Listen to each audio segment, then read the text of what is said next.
Selamat pagi Bapak Ibu Saudara yang terkasih dalam Tuhan, Shalom. Pagi hari ini sebelum kita melakukan setiap aktivitas kita mau datang kepada Tuhan. Kita mau bersyukur kepada Tuhan karena segala yang sudah Tuhan perbuat dalam hidup kita. Kita akan katakan, ku bersyukur Bapa, ku bersyukur Tuhan.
Pembukaan akan disampaikan oleh Ibu Monica.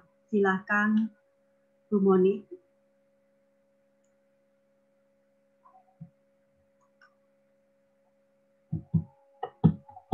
Mari kita berdoa. Bapa Surgawi, kami ucap syukur Tuhan untuk segala kebaikan dan kemurahan-Mu. Pagi ini kami boleh bangun Tuhan dengan kekuatan yang baru dari Tuhan dengan pengharapan dari Tuhan, dan kami sungguh percaya Tuhan bahwa Tuhan Yesus selalu baik dulu, sekarang, sampai selama-lamanya. Dan hari ini kami percaya Tuhan, kami juga menerima berkat yang baru dari Tuhan. Kami sungguh mengucap syukur Tuhan karena kami boleh selalu bersuka cita dan punya pengharapan, karena kami tahu kami punya Tuhan yang selalu peduli kepada kami. Saat ini Tuhan, kami mengucap syukur untuk setiap kami yang boleh setia di dalam doa pagi ini Tuhan. Kami mengucap syukur Tuhan, kami tahu apa yang kami lakukan ini semua juga untuk Tuhan, dan kami tahu Tuhan ketika kami melakukannya, kami juga boleh semakin hari makin disegarkan, dan kami semakin hari semakin dekat dengan Tuhan. Sungguh Tuhan, kami mengucap syukur untuk setiap kesempatan kami boleh beribadah. Terima kasih Tuhan untuk internet pagi ini yang boleh berjalan dengan baik. Terima kasih untuk hari ini Tuhan, setiap kami boleh datang dengan kesehatan yang Tuhan sudah berikan buat kami. Sungguh Tuhan, kami mengucap syukur untuk setiap kami satu persatu yang ada di dalam Zoom ini Tuhan. Kami percaya Tuhan, apa yang kami kerjakan hari ini boleh menyenangkan hati Tuhan, dan setiap kami akan disegarkan hari ini melalui firman-Mu, melalui pujian.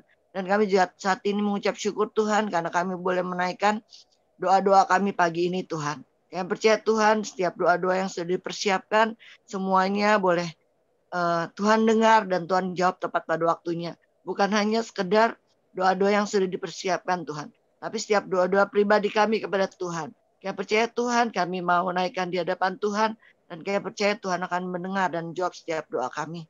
Sekali lagi Tuhan, ini doa kami. Kami ingin menaikkan semuanya buat Tuhan.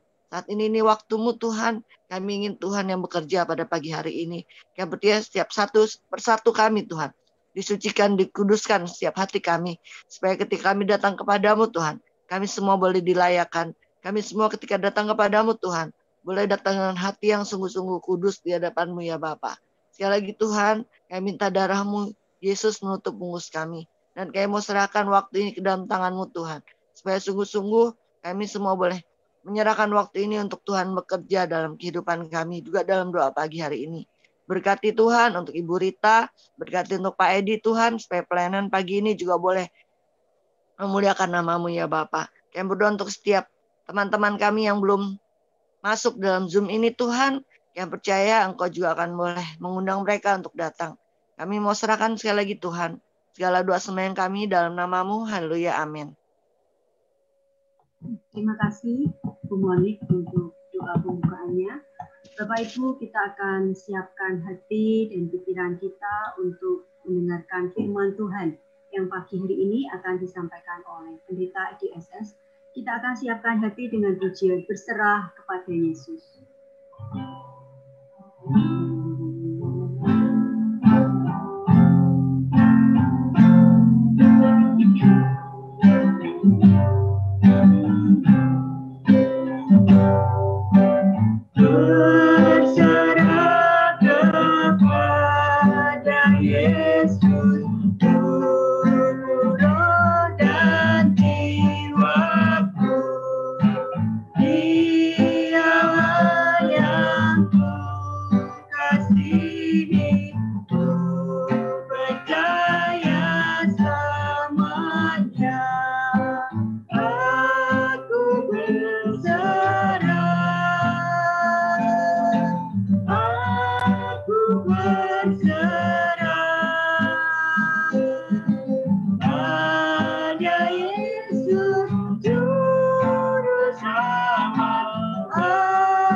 Ya,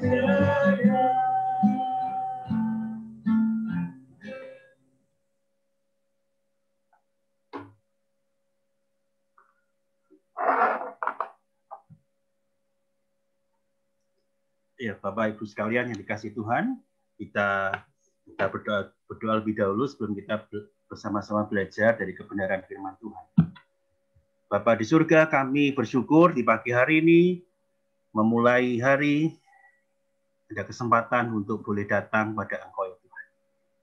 Kiranya Engkau memberkati setiap kami boleh bersuka, membuka hati dan pikiran kami, untuk menerima firman-Mu yang segar di pagi hari ini. Biarlah Engkau menolong setiap kami melalui Roh Kudus-Mu. Firman yang hidup itu boleh ada pada setiap kami. Di dalam nama Tuhan Yesus Kristus, Allah kami yang hidup, kami berdoa. Amin. Selamat pagi, Bapak Ibu sekalian dikasihi Tuhan. Hari ini kita belajar bersama-sama dari satu kebenaran firman Tuhan yang mungkin tidak asing bagi kita, tetapi bisa menjadi asing bagi kita juga.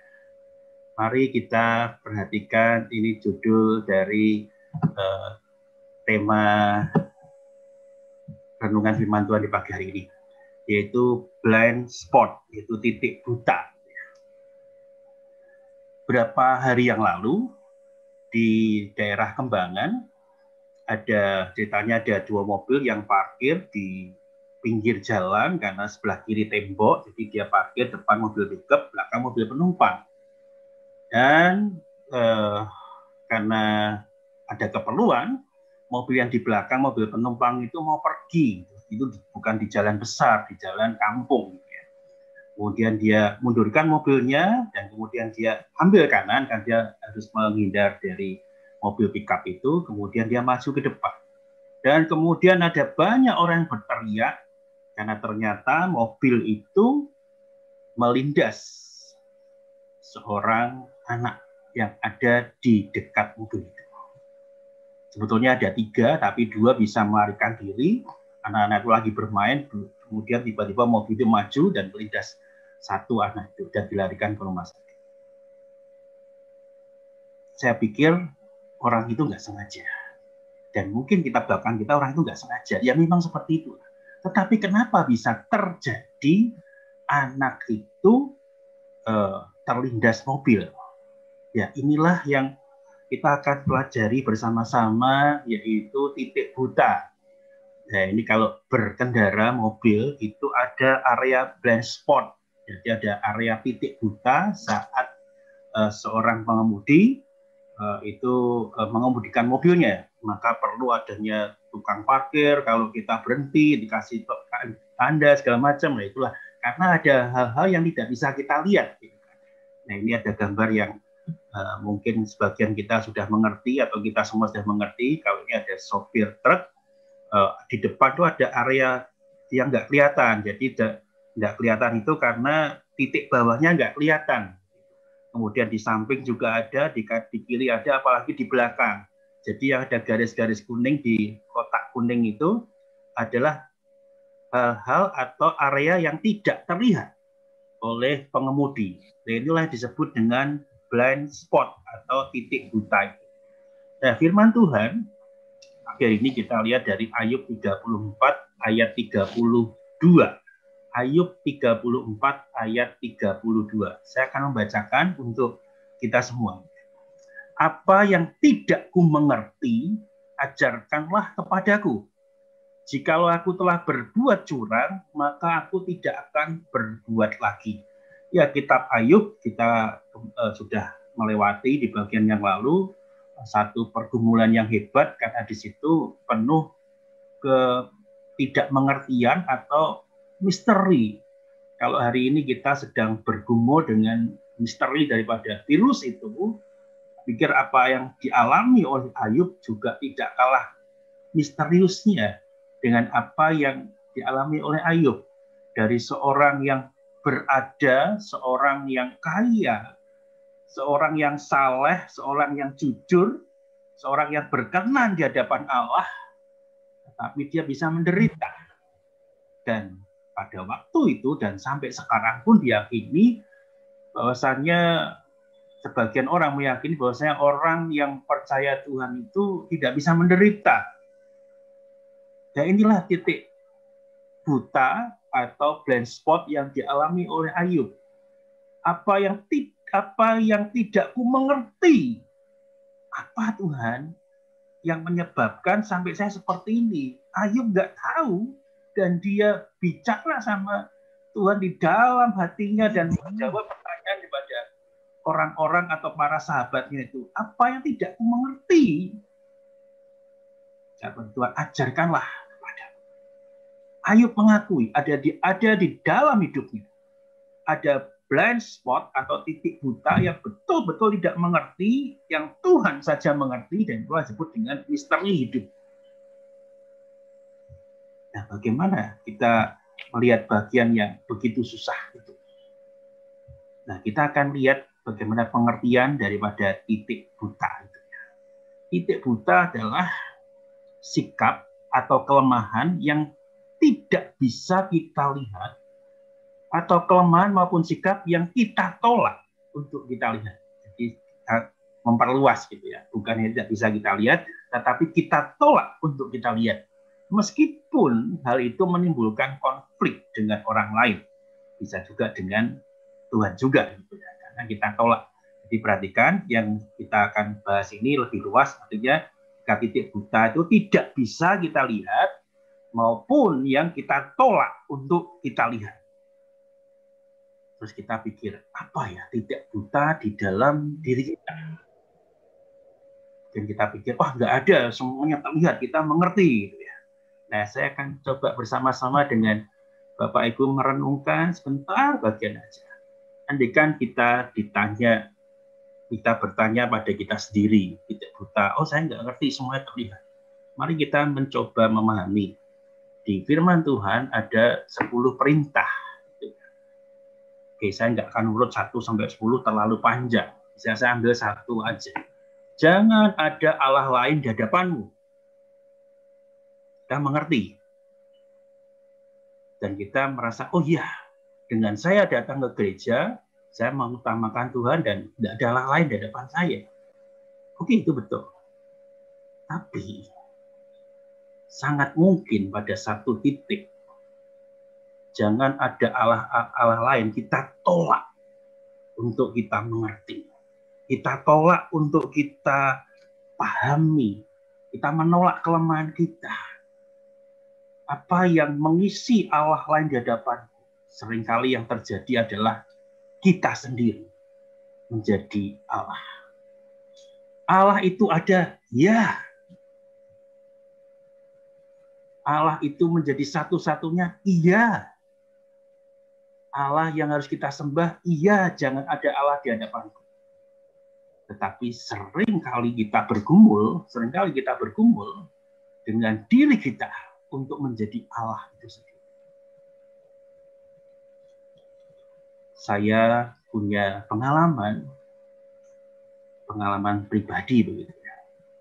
Jika ada di Semarang, saya atau kami keluarga melayani aktif di gereja. Dan saya menjadi pengurus beberapa waktu di gereja. Tapi sampai pada satu titik saya merasakan bahwasannya gereja ini udah nggak nyaman. Karena ya ada problem.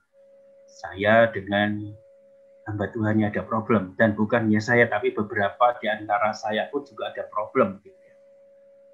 Udah nggak nyaman di gereja. Akhirnya kami nggak keluar. Tetapi sebulan itu cuma datang 1 kali di gereja. 3 minggu pindah-pindah gereja. Jangan dicontoh. Jangan dicontoh. Tapi itu betul kami alami. 3 minggu kami putar-putar di gereja yang lain. Ya nggak nyaman. Waktu bukan rumah saya. Nggak nyaman. Tetapi datang di gereja sendiri juga nggak nyaman. Saya merasa bahwasannya konflik itu melebihi daripada saya harus menyembah Tuhan. Pada satu titik sampai saya merasa, kok saya jadi Tuhan? Katanya jangan ada Allah lain di hadapan. Tapi hari itu saya menjadi Tuhan. Konflik saya lebih besar daripada yang saya pahami, daripada yang saya yakini. Dan kemudian saya kembali putuskan. Masalah boleh ada. Tetapi inilah rumah saya yang Tuhan percayakan bagi kami, keluarga. Maka setelah berputar-putar hampir setahun kami keliling, betul-betul keliling. Saya putuskan enggak, kami enggak kemana-mana. Ya udah ada konflik ya nggak apa-apa, tetapi tetap di gereja. Itulah satu titik buta yang saya tolak untuk mengerti. Saya sebetulnya tahu, tapi saya ingin mengerti lebih dalam karena saya merasa saya menjadi seperti itu. Nah, mungkin ada beberapa hal yang lain yang terjadi dalam diri saya dan Bapak Ibu juga, titik buta itu. Jangan mencuri. Apakah berisi hal yang kita datang ke rumah orang lain, kemudian malam-malam kita nyuri barangnya, mungkin tidak seperti itu. Mencuri pun bisa kita akan maknanya yang sangat luas. Dan kemudian jangan membunuh. Ada bagian yang luas, bukan? Nah, di sini kita menemukan, oh ya, ada titik buta yang kita tidak bisa lihat dan atau kita tolak untuk kita lihat. Nah, bagaimana kita mengatasi titik buta ini? Tentunya ada pertolongan pada Tuhan. Kita mencoba memahami bagaimana mengatasi buta. Yang pertama adalah minta pencerahan dari Tuhan. Nah, apa yang dikatakan oleh Ayub dalam ayat 34, ayat 32 tadi yang kita baca, apa yang tidak ku mengerti, ajarkanlah kepadaku. Jikalau aku telah berbuat curang, maka aku tidak akan berbuat. Nah, minta pencerahan daripada Tuhan. Tuhan tolong ajarkan. Mungkin bukan sesuatu yang baru, karena kita mengerti. Tetapi bagian itu membuat kita, kalau kita melakukan, kalau Allah mengatakan berbuat curang, aku tidak akan berbuat lagi. Jadi minta pencerahan pada Tuhan. Sekali lagi mungkin bukan sesuatu yang baru. Saya mengerti, tapi Tuhan ajarkan ulang aku dengan pengertian yang baru. Supaya aku kalau melakukan kesalahan, aku tidak berbuat itu lagi. Tidak mudah, bukan? Kalau yang dialami Ayub benar-benar tidak ngerti. Kenapa ini menjadi sesuatu yang misterius di dalam hidup Ayub? Mungkin hari ini pun jika juga mengalami sesuatu yang misterius. Tuhan, kenapa ini terjadi di dalam hidup kami? Hantaman bagi orang-orang percaya adalah ketika orang-orang percaya diberi satu hantaman, yaitu peristiwa di dalam hidup yang membuat kita betul-betul jatuh di dalam hidup. Hal itu adalah titik buta kita. Kenapa Tuhan? Saya sudah aktif di gereja, saya melayani Tuhan. Tiap hari Rabu saya berdoa, tetapi saya harus mengalami bagian ini. Kita mengerti sebetulnya, tetapi kita tiba-tiba menjadi buta. Atau mungkin bagian yang saya tidak mengerti betul. Kenapa ya Tuhan? Ada orang-orang percaya, termasuk saya orang percaya. Saya menolak untuk menerima bagian penderitaan itu. Sekaligus saya juga ada di dalam titik buta. Bukankah kalau seperti ini kita ada di dalam hal yang sama, Bapak-Ibu sekalian? Mari kita minta pencerahan pada Tuhan, ajarkanlah kepada pengertian yang baru, tidak menolak kenyataan yang ada dalam diri kita, tetapi kita dibukakan mata kita, supaya kita mengerti ini bagian yang buta di dalam diri kita. Dan kita, kalau seperti Ayub tadi, tidak melakukan apa yang disebut dengan Ayub itu curang. Mari kita bersama-sama belajar. Minta pencerahan pada Tuhan. Adalah satu langkah yang baik, langkah yang tepat untuk kita mengatasi titik buta kita. kalau kita ada di dalam titik buta yang seperti ini, tentunya mari pagi hari ini kita bisa mengambil waktu. Tuhan, berikan kami pencerahan. Berikan saya pencerahan. Agar saya bisa mengerti titik buta saya dan saya tidak menolak titik buta saya.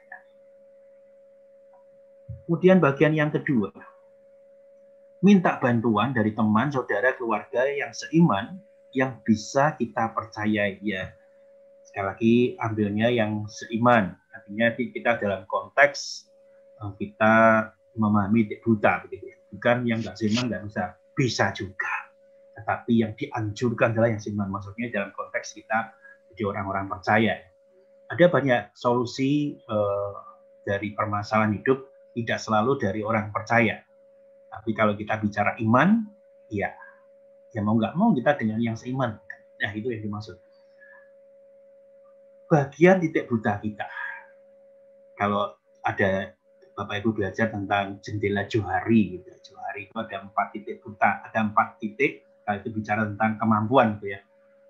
Saya akan berikan satu gambar, Bapak Ibu bisa mengerti cepat. Ya.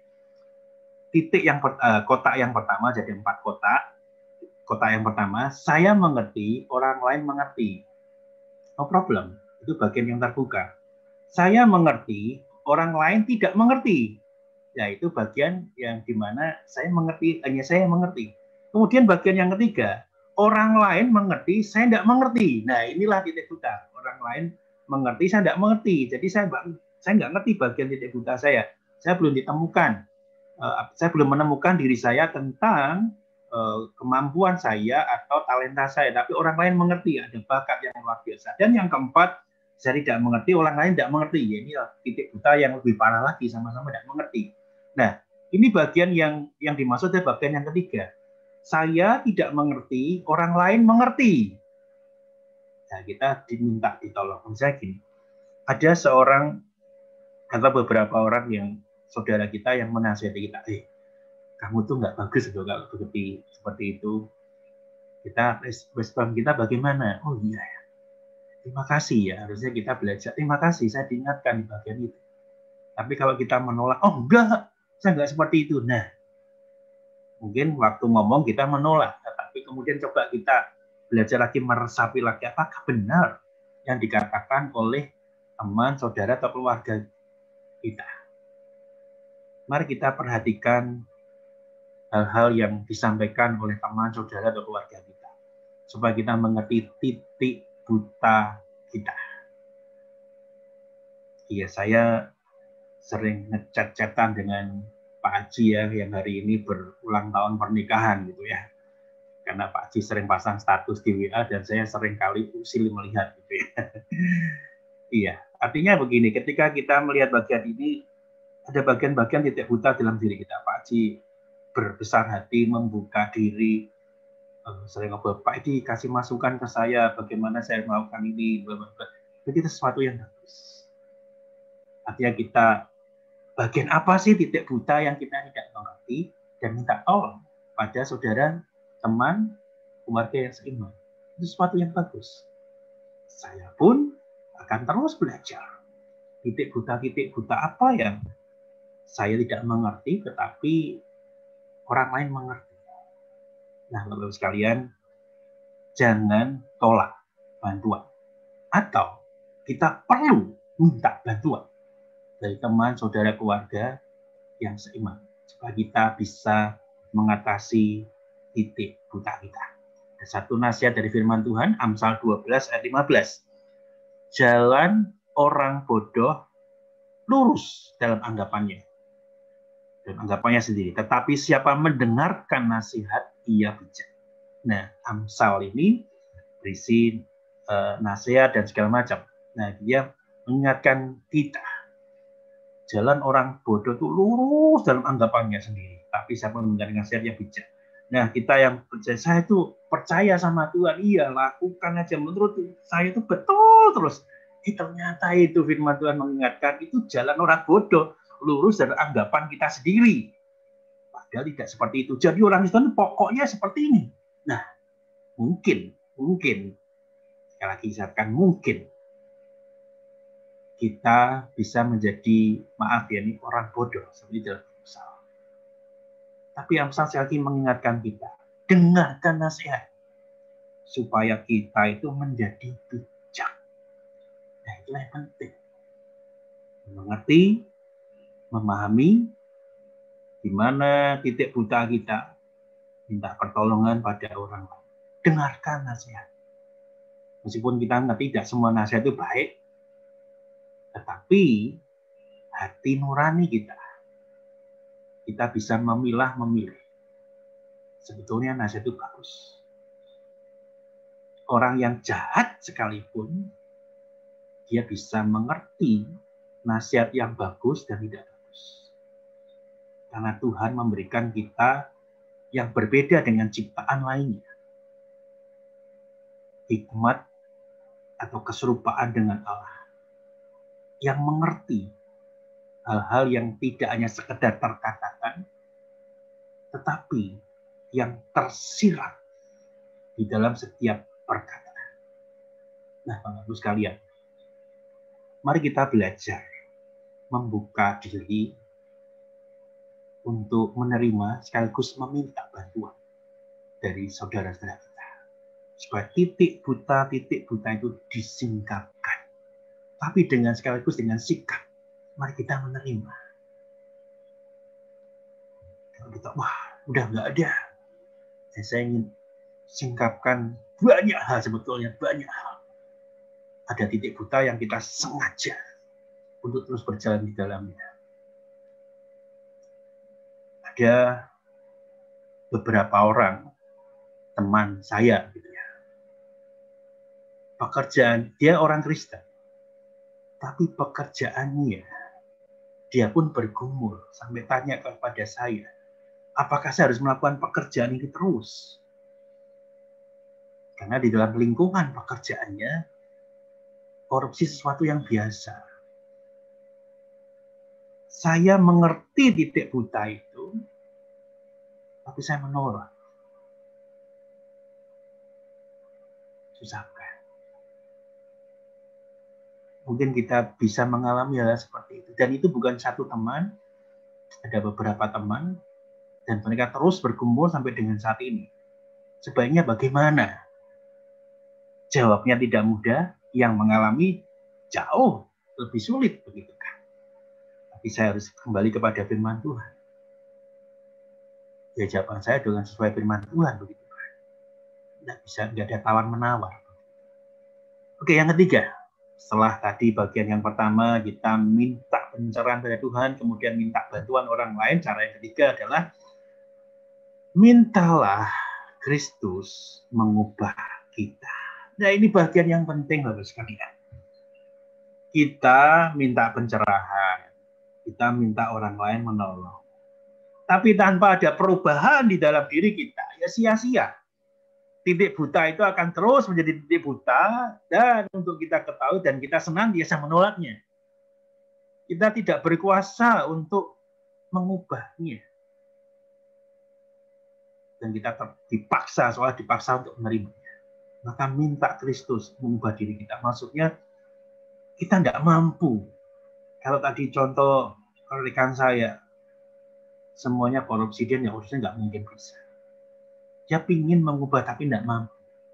Maka jalan yang terbaik, minta Kristus mengubah diri kita. Inilah yang penting di dalam setiap kita. Beranikah kita minta Kristus mengubah diri kita? Dan beranikah setelah kita minta Kristus, kita juga rela diri untuk diubah? Dalam perjanjian lama, kita kenal dengan penjunan, gitu. Ada lagunya juga. Bagaimana penjunan itu merubah bentuk dari tanah liat. Terserah penjunan itu mau merubah apa. Dari dia membentuk apa, setelah dibentuk, wah kurang puas dia. Dia rubah lagi jadi bentuk yang lain. Terserah. Yang mungkin bagian itu menjadi bagian dalam hidup kita. Tuhan, saya minta diubah. Serahkan pada Tuhan untuk mengubah diri kita. Kalau Tuhan sudah mengubah diri kita, lakukan apa yang Tuhan inginkan dalam hidup kita. Tentu tidak mudah ketika kita melihat, tapi kita bisa. Karena yang mengubah adalah Kristus sendiri. Satu ayat yang baik untuk kita pahami, Yohanes 9:39, Aku datang ke dalam dunia untuk menghakimi, supaya barang siapa yang tidak melihat, dapat melihat, dan supaya barang siapa yang dapat melihat, menjadi buta. Ya, ini sesuatu yang aneh begitu kan. Ini maksudnya apa kalau seperti ini? Apa yang tidak melihat dapat melihat, supaya barang siapa yang dapat melihat menjadi buta. Ini kan sesuatu yang dibolak-balik yang membuat kita pusing gitu kan. Ya, inilah sesuatu yang membingungkan kita. Tetapi kalau kita melihat bagian ini dalam konteks titik buta, saya akan mengatakan seperti ini. Aku datang, Yesus datang ke bumi untuk membantumu melihat titik butamu dan membantumu memiliki penglihatanmu sehingga engkau dapat melihat dirimu sendiri dengan sejujur-jujurnya. Jadi, saya ubah supaya kita bisa mengerti titik buta. Jadi Tuhan datang ke bumi untuk membuat kita, membantu kita melihat titik buta kita dan membantu kita memiliki penglihatan sehingga kita dapat melihat diri kita sendiri dengan sejujur-jujurnya. Melihat diri kita sejujur-jujurnya. Anggaplah kita sedang ada di cermin dan kemudian kita melihat diri kita dalam cermin. Tentu kita akan melihat, oh ternyata ada bagian dari wajah kita yang kotor. Dan kemudian kita mencoba membersihkannya. Nah, itulah sejujur-jujurnya seperti itu. Kita lihat diri kita dalam cermin. Tapi ketika kita, kalau dalam konteks ini, kita sedang bercermin dengan firman Tuhan. Aduh, mana yang kotor dalam diri kita? Dan sejujurnya kita katakan pada Tuhan. Tuhan, terima kasih.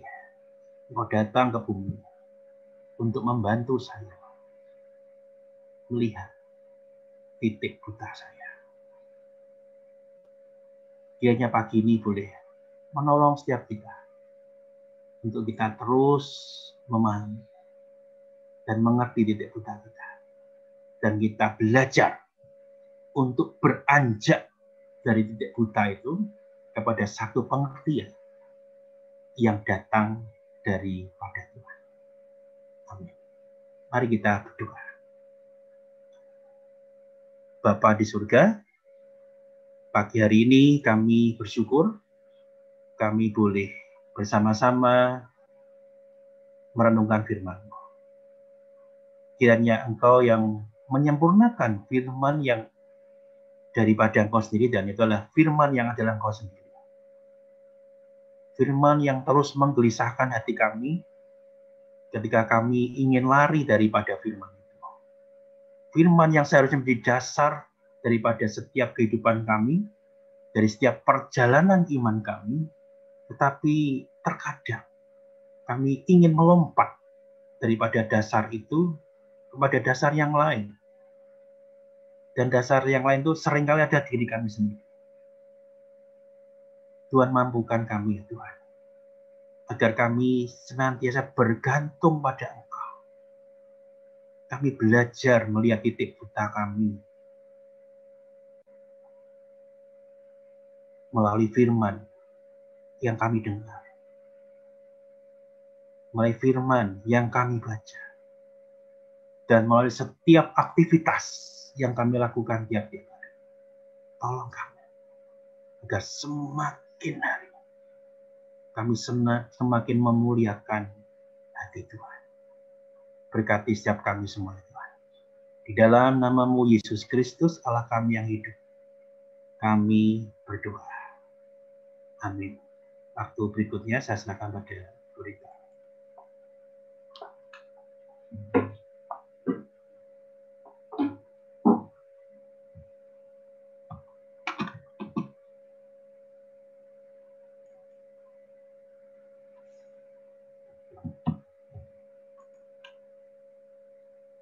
Terima kasih Pak Edi untuk firman Tuhan pagi hari ini. Kiranya firman Tuhan boleh menjadi berita. Bersyukur Bu Rita. Pagi ini Pak Dani mau mengikuti dan ngerti gitu. Baru berdua mau jangan ngomong terus. Iya, bersyukur ya Oma. Jangan ngomong terus. Duduk diam untuk mengikuti doa pagi hari ini. Ya Bapak Ibu, kiranya firman Tuhan pagi hari ini boleh menjadi pelita bagi kaki kita dan terang bagi jalan kita. Kita akan menaikkan doa-doa syafaat yang kemarin sudah saya bagikan. Kita akan melihat kembali di slide doa-doa kita.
Sebelum kita menaikkan doa-doa kita akan pujikan Bapa Surgawi. Dan doa penutup nanti akan dipimpin oleh Pendeta IDSS.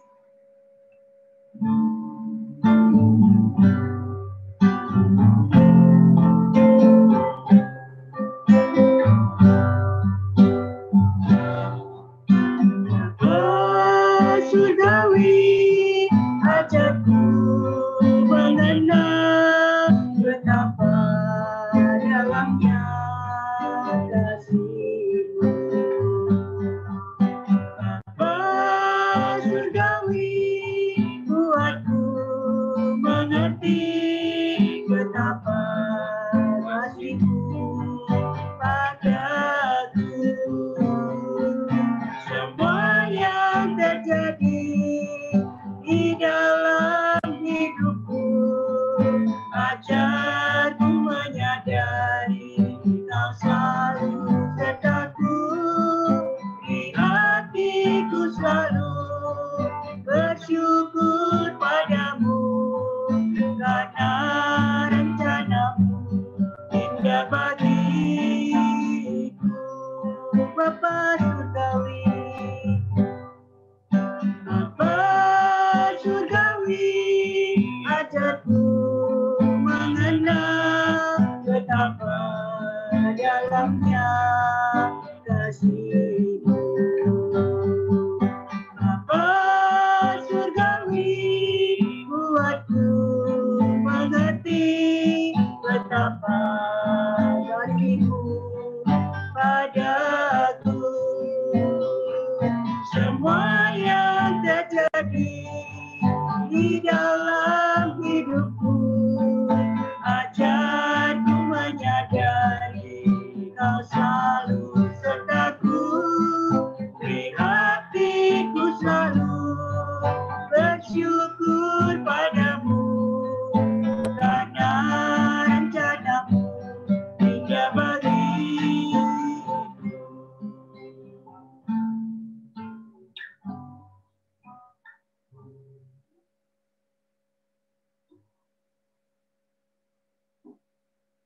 Kami menyerahkan untuk jemaat-jemaat-Mu di GKMI Pengharapan, kiranya Tuhan juga melimpah-limpahkan berkat bagi seluruh jemaat GKMI Pengharapan, agar kami semua senantiasa melihat dan bergantung pada Engkau. Supaya berkat itu hanya ada di dalam Engkau ya Tuhan. Dan berkat itu dari Tuhan yang ingin serahkan pada kami semua, dan kami bersiap diri untuk menerima berkat yang daripada Engkau Tuhan. Terima kasih Tuhan. Dan kami berdoa juga untuk hamba-Mu, Rita, Idel, dan Veve, yang Tuhan juga memberkati kami semua. Terima kasih Tuhan. Di dalam nama-Mu Yesus Kristus, Allah kami yang hidup, kami berdoa. Amin. Kita nyanyikan pujian Bapa, terima kasih.